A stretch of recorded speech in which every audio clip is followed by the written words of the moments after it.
Euzu billahi mineşşeytanirracim. Bismillahirrahmanirrahim. Elhamdülillah ve salatu ve selamu ala Resulillah. Değerli arkadaşlar, Kıssahâ-i Kur'an Farsça dersimizin 22.sini yapmak üzere birlikteyiz. Takip ettiğimiz kitabın tam adı Kıssahâ-i Kur'an Tarih-i Enbiya Ez Hılkat-i Adem Ta Rihlet-i Hatem.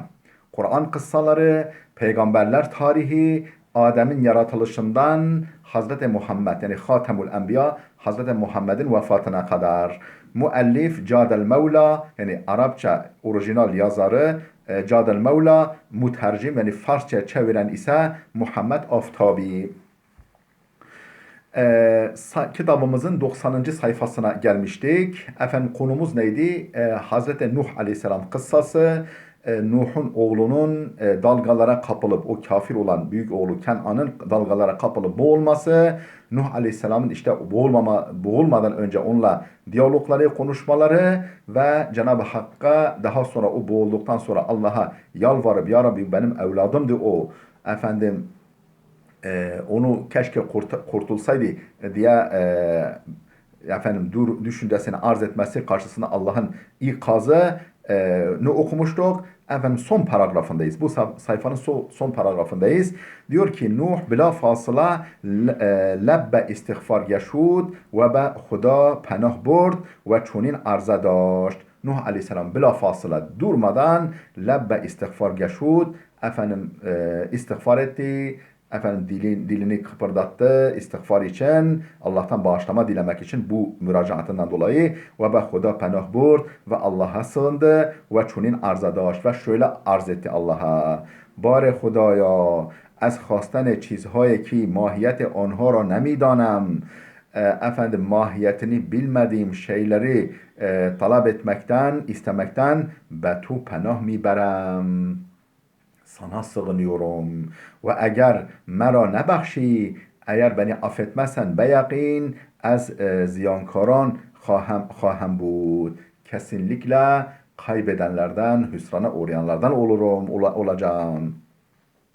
در اثر عذاب الهی تومار زندگی کافران به طور کامل پیچیده شد و همه کافران سرشناس و غیر سرشناسی که در سینه جز حقد و کینه نداشتند از بین و رفتند. Ne diyor? Der esere azab-ı ilahi. İlahi azabın sonucu ardından tumare zindagi kafiran. Kafirlerin yaşam defteri, hayat defterleri batur kamil tamamen piçide şu dürüldü. Onların efendim yaşam defterleri tümden dürüldü. Ve heme kafiran ve bütün kafirler serşinas ve gayri serşinasi ki yani meşhur olsun, meşhur olmasın der sine cüz hakdu kine ne daştand meşhur olsun, sıradan olsun bütün o kafirler efendim sinelerinde kinden ve düşmanlıktan başka bir şey taşımayan o kafirler ez beyn reftend ortadan kalktılar. İn nişanger in nükte est ki bu şu nükteyi şu inceliği göstermektedir ki dergah-ı ilahi معیار پذیرش حقیقت است نه خوشاوندی و اعتبارهای ظاهری. Bu şu noktayı göstermektedir ki dergah-ı ilahi Allah'ın dergahında Allah nezdinde mi'yar ölçü peziruşi hakikat است. Hakikati kabul etmektir. Kriter, mihenk hakikati kabul etmektir. Ne hişavendi, akrabalık değil ve itibarhay zahiri ve zahiri itibarlar. Efendim işte şu makamda, şu kabileden efendim şöyle zengin falan değil ve akraba yakın bu değil. Hakikati kabul edip etmemektir kriter. پس از زمانی طولانی باران قطع شد و زمین آبها را بلعید. Pes az zamani طولانی uzun bir zaman sonra bir zaman geçtikten sonra baran قطع شد baran yani yağmur kesildi ve zemin yeryüzü آبها را بلعید suyunu yuttu.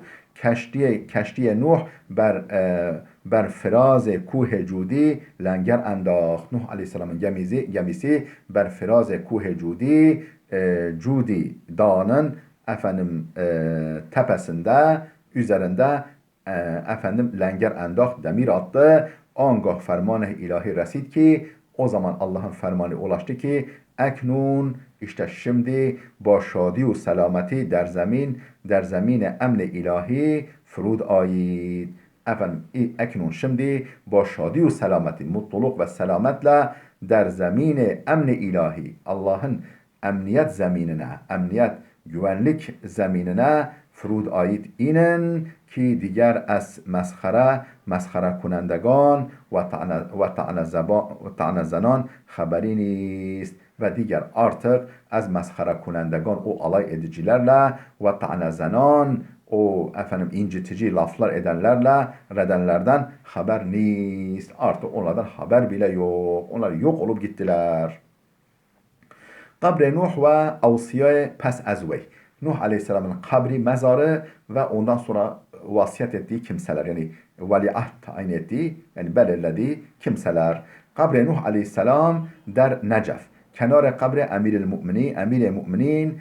müminan karar دارد. Nuh Aleyhisselam'ın kabri tabi bu yazara göre Allah bilir nerede. Mesela bizim Cizre'de de bir işte Nuh Aleyhisselam'ın mezarı var. Cudi orada. Belki daha makuldür bu. Kabri Nuh der Necef'te kenar kabri emir-i müminin Aleyhisselam karar دارد. Emirül Mümin dedi Hazreti Ali Aleyhisselam'ın radıyallahu anh'ın mezarının yakınında bulunmaktadır diyor. Ve der ziyaretname İmam Ali amede است. İmam Ali'nin ziyaretnamesi. Yani Hazreti Ali ziyaret edilince neler söylenir? Orada şöyle bir cümle geçmekte diyor. Esselamu aleyke ve ala daca'ayke Adem ve Nuh. Selam sana ya Ali ve selam senin yanında yatan iki kişiye. Adem ve Nuh'a. Sana da ve senin yanında yatan yani mezarı seninkinin yanında bulunan Adem ve Nuh'a diye onun ziyaretnamesinde yani Hazreti Ali ziyaret edildiğinde bu dua yapılıyormuş. Nuh Aleyhisselam قبل از مرگش به فرمان الهی فرزندش سام را جانشین خود گردانید که ادعی او را از پیامبران مرسل دانسته اند. Nuh Aleyhisselam قبل از مرگش Nuh Aleyhisselam vefatından önce ve ferman-ı ilahi Allah'ın emriyle ferzandeş Samra oğlu Sam'ı canişin hud gerdanid kendine veliaht halife tayin etti ki iddiayı ura az peygamberan mursal danısteend bazı kimseler alimler onu elçiler peygamberlerden kabul etmektedirler. Kur'an'da geçmiyor tabi değerli dostlar. Pes az merge Nuh Aleyhisselam'ın vefatından sonra peseran digereş Ham ve Yafez diğer oğulları Ham ve Yafez ve Berhi çun ve bazıları mesela şunlar Ferzendane Kabilu ve Avc bin Unaq bazıları mesela Kabil'in çocukları Avc bin Unaq با وی muhalefet kerden ona muhalif oldular. Demek ki ta Kabil'in soyundan da gelenler varmış. Yani imanda sonra iman etmiş gelmiyor ama o damar devam ediyor. Muhalefet kerden Sam 6 sal ömür kerd. Sam 60 yıl yaşadı ve ferzendeş Erfakşat ra vasi khud gerdanid.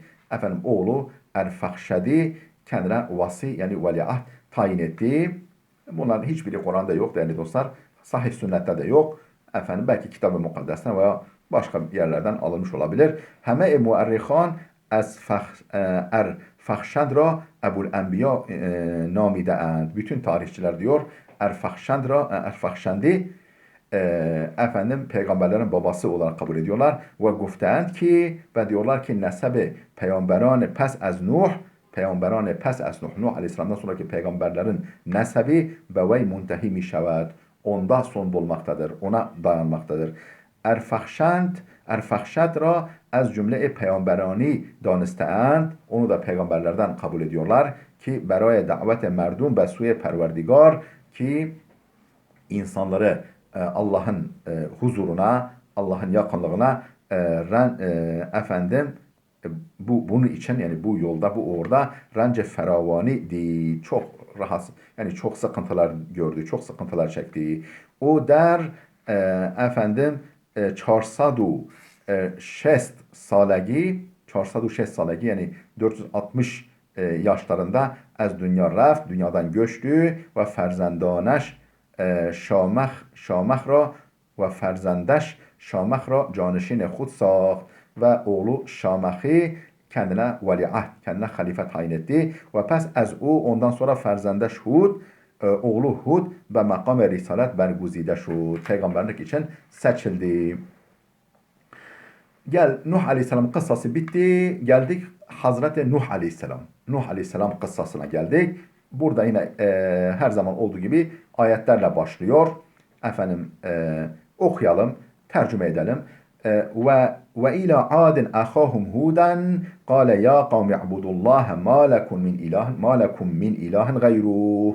Ve ila adin ahahum huden. Biz Ad kavmine de kardeşleri yani mensupları aynı kabileden olan Hud'u gönderdik.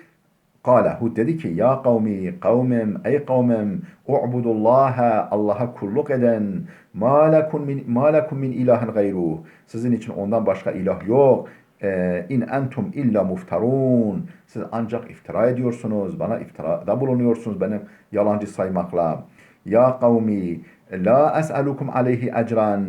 Ya ey kavmim bu uğurda bu iş için yani bu Allah'ın mesajını size tebliğ ediyorum diye sizden herhangi bir ücret istemiyorum. İn ecriye illa alellezî fatarani. Benim ücretim, mükafatım ancak beni yaratana aittir. Efela ta'kilun. Akıl etmiyor musunuz, düşünmüyor musunuz? Ve ya kavmi istağfiru rabbekum. Ey kavmim Rabbinizden bağışlama dileyin. Thumme tubu ileyhi.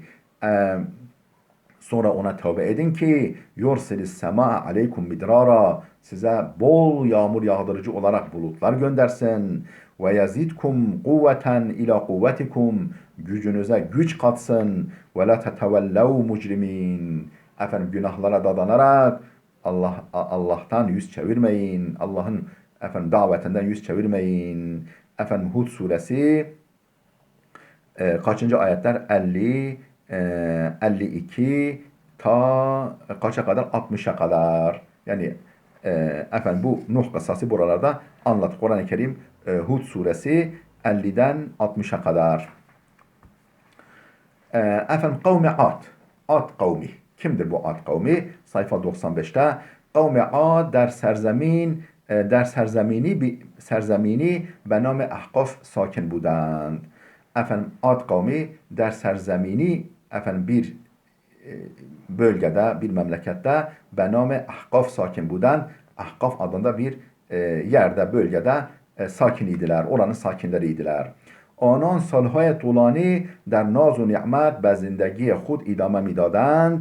Onlar سالهای طولانی uzun yıllar der naz و nimet, naz ve nimet içerisinde ve zindagi hud idame midadend, yaşamlarını, hayatlarını sürdürüyorlardı. Ta uzun yıllardan beri.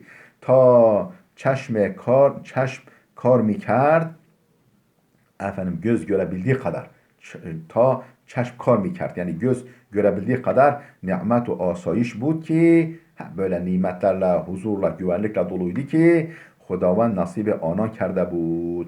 Allah onlara nasip etmişti. Göz görebildiği kadar nimet, yani yer nimetler serilmiş önlerinde. Ana nimet ve güvenlik, huzur. Anan نیز ta tavan داشتند. Onlar da olabildiği kadar, efendim güçten yettiği kadar bu istifade az nimetهای ilahi, Allah'ın nimetlerinden istifade ile ve abad kerdن zemin ha, efendim yeryüzünü abat etmek için, mamur etmek için, donatmak için efendim ellerinden geldiği kadar Allah'ın nimetlerinden istifade ediyor.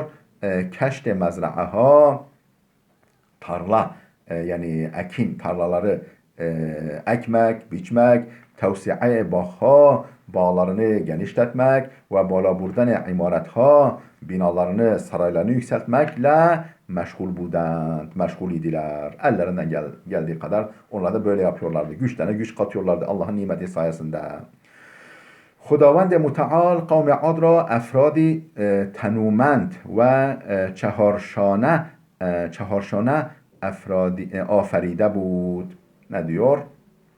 خداوند متعال Yüce Allah kavmi Ad kavmini efradi tenumend, efendim güçlü kuvvetli ve çaharşane ve iri yarı, güçlü kuvvetli iri yarı, boylu postlu iri yarı bireyler olarak aferide bud, yaratmıştı. Ve in az برجسته ترین نعمت هایی بود که خداوند به آنان عطا کرده ve in ve bu yani böyle iri yarı cüsseli olmaları, güçlü kuvvetli, uzun boylu olmaları az bercesteterine nimethayi bud. Efendim en seçkin nimetlerdendi ki Allah'ın onlara ve en seçkin nimetlerdendir ki idi ki Hudavand ve ona ata kerde bud. Allah'ın kendilerine bahşettiği, lütfettiği en seçkin, en böyle üstün nimetlerdendi bu. اما آنان به جای استفاده صحیح از آن و سرساییدن به آستانه الهی اما آنان fakat onlar به جای استفاده صحیح از آن bundan gerçek manada yararlanmak yerine ve sersayiden به آستانه الهی Allah'ın eşiğine baş koymak yerine Allah'ın eşiğine Allah'ın dergahına baş koymak, ona secde etmek, ona itaat etmek yerine serbet toğyan berdاشتن. Toğyanla, azgınlıkla baş kaldırdılar ve der beraber muşti pute بیجان به خاک افتادن ve der beraber muştiye pute bican cansız bir avuç putların huzurunda به خاک افتادن yerlere kapanıyorlardı. Putlara secde ediyorlardı. Der mevâkâ şadi ve gam mutluluk ve üzüntü zamanlarında ve mutluluk zamanlarında becaya inki besuye hudast be dua berdaren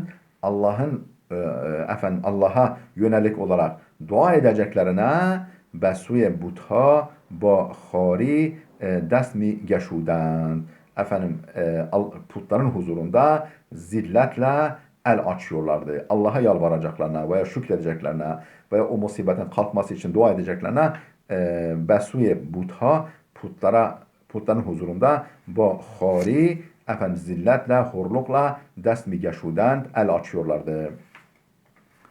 İnhiraf der kavmi Ad Ad kavmindeki bu sapma be tedric بیشتر میشد tedricen yani peyderpey ilerledi ta inki cefa ber hemnev khud ra hem ağaz kerdend. Öyle ki artık kendi hemnevlerine yani türdaşlarına, diğer insanlara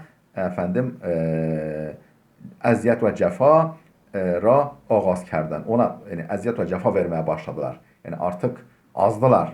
Başkalarına eziyet ve cefa vermeye başladılar. Ve çunin bud ki nirumendan ve qavi heykel ha nirumen yani o güçlüler, kuvvetliler ve güçlü yani heykelleri, bedenleri güçlü olan o kimseler ve istismar efrad zayıf perdahta zayıf insanları istismar etmeye, zayıf insanları sömürmeye koyuldular. Şiare insan gurge insan است.